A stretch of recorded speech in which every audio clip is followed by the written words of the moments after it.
Good morning, Jean-François, Chrysalide Electronics. I was working on this old project.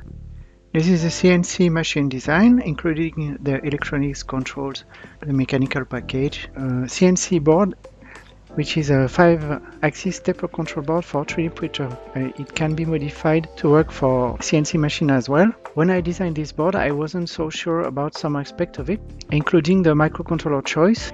And so after laying out all the electronics schematics and preparing for the PCB design, I left this project on hold for a while.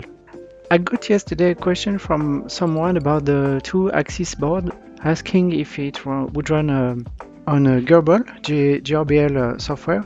It requires a port of the GRBL HAL to the microcontroller, and I was therefore checking these various projects I had in the design pipe. And upon checking this one, this particular chip is almost identical to the STM32F4.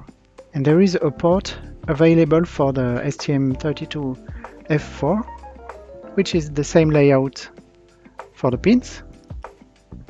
And so essentially I will do a variant of this board using the STM, the same processor as the Nucleo board. The TH is actually a RISC-V architecture and the STM is an ARM architecture. Both are using the LQFP64 package. We can see power supply and a difference in the PB11 pin. So a couple minor modifications will be needed, but essentially this board will be fit with all these peripherals, microcontrollers and stepper driver. This is going to be 24 volts, 2 amps channel. 5 of them. So this board design need to be completed, but basically I just made a copy paste, renamed the file. We are using the STM-F4 family. We can see from GRBL that essentially they have made a GRBL HAL version, which is a version for microcontrollers, 32-bit microcontrollers. The original GRBL project runs out of the Atmel microcontrollers, and this will be too limited for this project. We will take benefits from the ports this processor has, and with couple minor modifications should be able to compile and run the GRBL firmware. GRBL is the firmware for controlling the CNC through a computer, USB connection. So we will need some modifications to complete this board. We see that we have the 5 channel, but we don't have any input for the digital pins, and we miss some input-outputs, but we have available pins over there, so we'll use them. And if necessary, we will use an additional microcontroller which handles the low-speed I/O and reads them, sends back the information through SPI to the microcontroller. We have the layout on the right-hand side just to give an idea.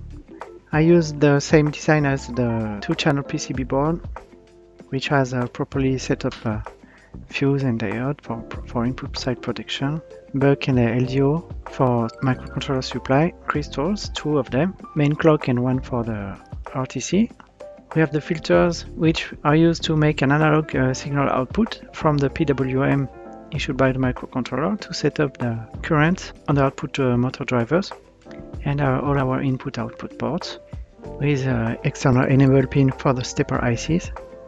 And first work will be to swap this processor for the STM32F4. We are using Kicad version 6.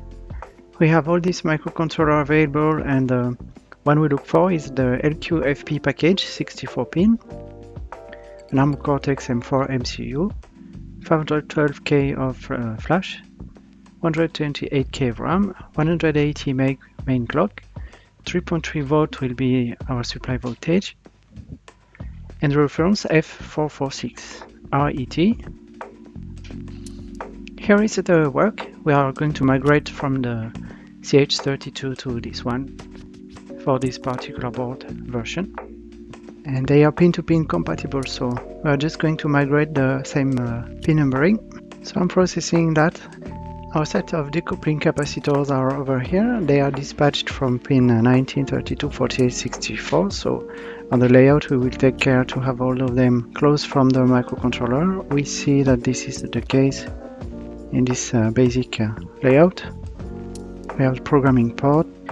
We have an additional boot 1 pin, which I believe is not used in the STM processor. We'll keep that for compatibility with the WCH processor, which might have different boot configurations. So we'll not use this boot 1 pin in the STM. We have finished moving all the connected signals. So now the job is only include this in the frame over here. There we are with the final layout for the MCU. But we're not finished with this board. It is an application board, and we'll need to find out what GRBL wants from us in terms of digital input, outputs, what the CNC requires, how many channels for the input outputs, what type of channels. So the way GRBL HAL works is they have made a hardware exception layer and GRBL core, and so we need to implement the abstraction for our microcontroller. So essentially even the WCH processor, for example, which I would like to use as a variant for this board, but then it needs to have a firmware developed, basically a driver for the peripherals. That's the clock configuration for the STM processor. ID is a very great tool for these microcontroller families.